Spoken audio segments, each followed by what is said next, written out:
Jeżeli tak robisz, no to znaczy, że czas na zmiany, bo naprawdę zaczną ludzie od ciebie uciekać i bardzo źle mówić na temat całej twojej firmy. Twoim zadaniem jest zatrudnianie ludzi mądrzejszych od ciebie, lepszych od ciebie.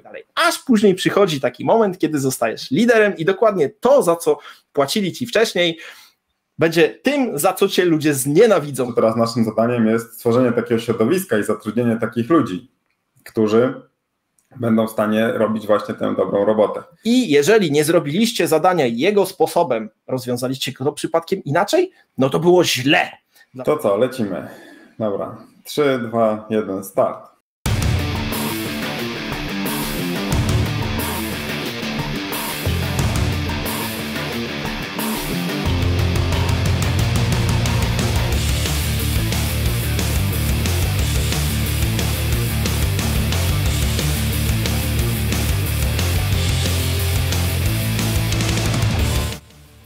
Cześć, witamy w Net Management. Tutaj Krzysztof Rakowski i Paweł Rykowski. To jest pierwszy odcinek, nasz pierwszy short po długiej przerwie wakacyjnej i dzisiaj porozmawiamy o największym błędzie, który może zrobić lider, najgorszej rzeczy. Trochę się śmieję z Pawła, bo Paweł często mówi, że coś jest najgorsze i tę najgorszą rzecz może w jednym odcinku 3 rzeczy mogą być najgorsze. Ale tym razem z Pawłem się zgadzam, że ta rzecz, o której będziemy mówili, czyli mikromanagement, no jest bardzo wysoko na tej liście. Paweł, no powiedz, co to jest ta najgorsza rzecz, ten mikromanagement. No i żeby nie było, że tylko ja tak uważam, to zrobiliśmy taki research, żeby wyciągnąć wszystkie najgorsze rzeczy i problemy, jak z dobrego specjalisty nie zostać beznadziejnym liderem. Zrobiliśmy nawet wystąpienie na konferencji for Developers na ten temat. Długo się zastanawialiśmy i spieraliśmy o tym, co jest takim pierwszą zmorą i właśnie mikromanagement był dokładnie tym czymś, więc Krzychu tutaj wcale nie przesadzał.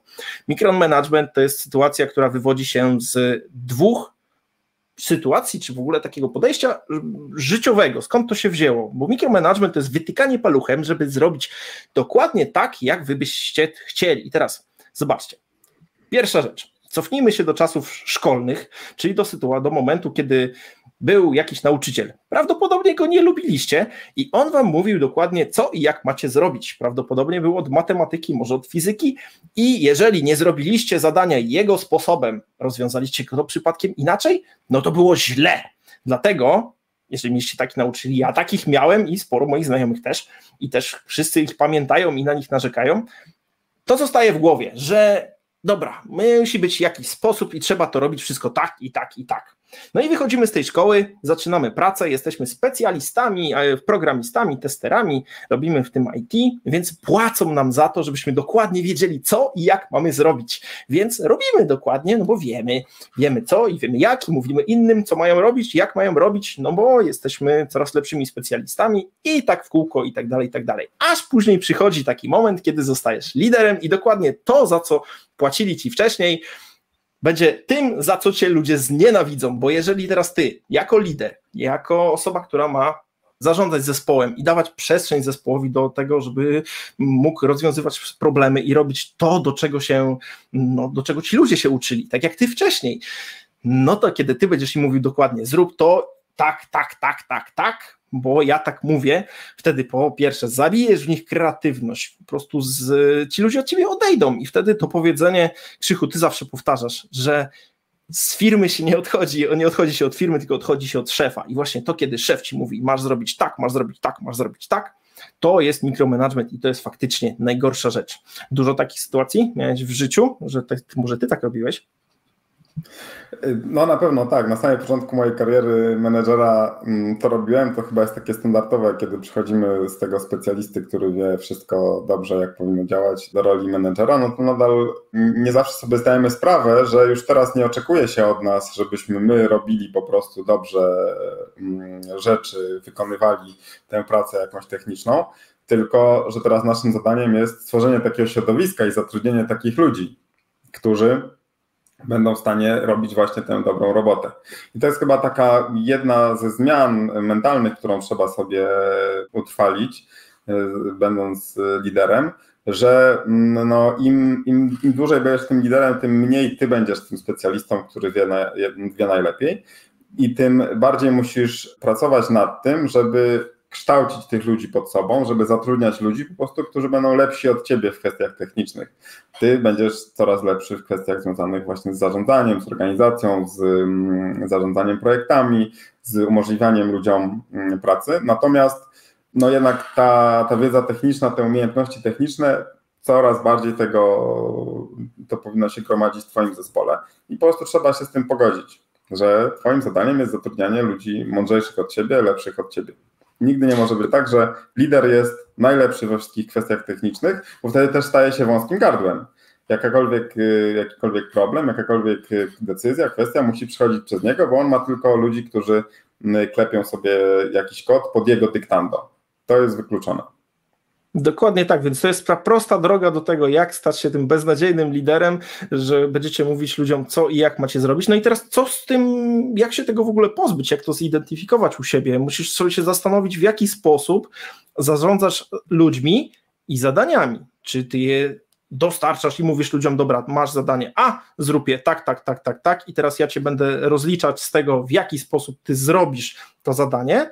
Jeżeli tak robisz, no to znaczy, że czas na zmiany, bo naprawdę zaczną ludzie od ciebie uciekać i bardzo źle mówić na temat całej twojej firmy.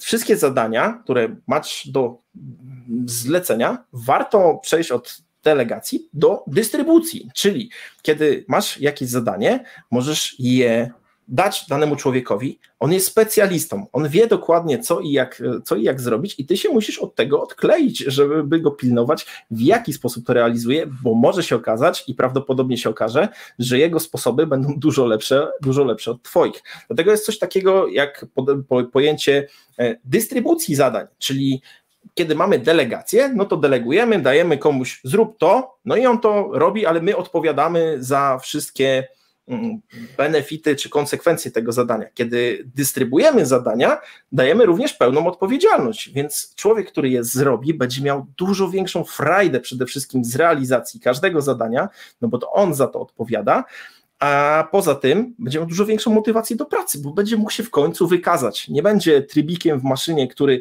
będzie musiał robić to, co mu lider każe, bo to jest najgorsze, co może być.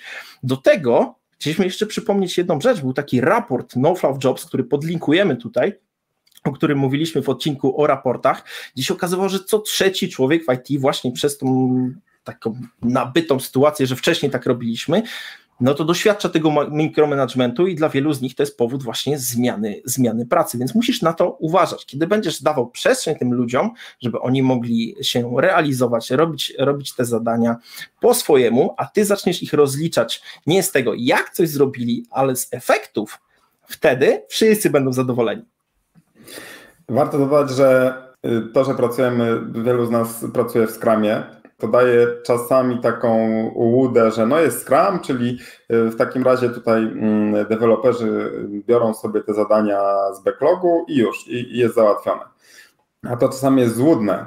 Złudna jest ta właśnie taka dystrybucja tych zadań, bo często jest tak, że team leader tak czy inaczej mówi, dobra, to ty zrób to, ty weź to. Zdarzało mi się, że widziałem takie zespoły scrumowe, gdzie właśnie team leader nadal nie pozwalał zespołowi pracować właśnie w takim prawdziwym scrumie, gdzie oni wspólnie, cały zespół odpowiada za realizację tych zadań i te taski pobierają z backlogu zgodnie z różnymi czasami oczekiwaniami czy umiejętnościami, tylko team leader zawsze na daily po pierwsze właśnie przesłuchiwał ludzi z tego, co zrobili, poza tym dystrybuował im zadania, przydzielał ręcznie, można powiedzieć, czyli ty zrobisz to, a co gorsze jeszcze mówił, w jaki sposób mają to zrobić. To nie o to chodzi oczywiście. Dawanie pracownikom odpowiedzialności za zrealizowanie zadania i odpowiedzialności za to, w jaki sposób to zrobią, powoduje, że po pierwsze lepiej będą wykonywać tę pracę, będą wiedzieli, że są odpowiedzialni za efekty tej pracy, które dostarczą, no a poza tym będą bardziej szczęśliwi, będą zadowoleni, bo będą mieli realny wpływ na to, w jaki sposób pracują. W kolejnym shorcie opowiemy Wam trochę więcej na temat tego, które zadania można pracownikom przekazać, w jaki sposób należy to nadzorować, czy trochę bardziej pomagać, czy właśnie trochę bardziej mikro zarządzać, chociaż też nie aż tak bardzo, czy można im dać większą swobodę. Jakie są te kryteria? No, żebyście mogli trochę w łatwiejszy sposób podejmować te decyzje, więc zapraszamy Was do obejrzenia kolejnego shorta za 2 tygodnie, gdzie no, głębiej będziemy drążyć ten temat. No tak, bo żeby nie było tak różowo, to od każdej reguły są wyjątki i od tego, kiedy ten mikromanagement jest zasadny, bo czasem jest zasadny, no to już dowiecie się za 2 tygodnie w najbliższym shorcie. Więc zapiszcie się na newsletter, żebyście nie przegapili informacji o tym shorcie. I cóż, widzimy się z długim odcinkiem za tydzień, a w kolejnym shorcie za 2 tygodnie. Cześć! Cześć!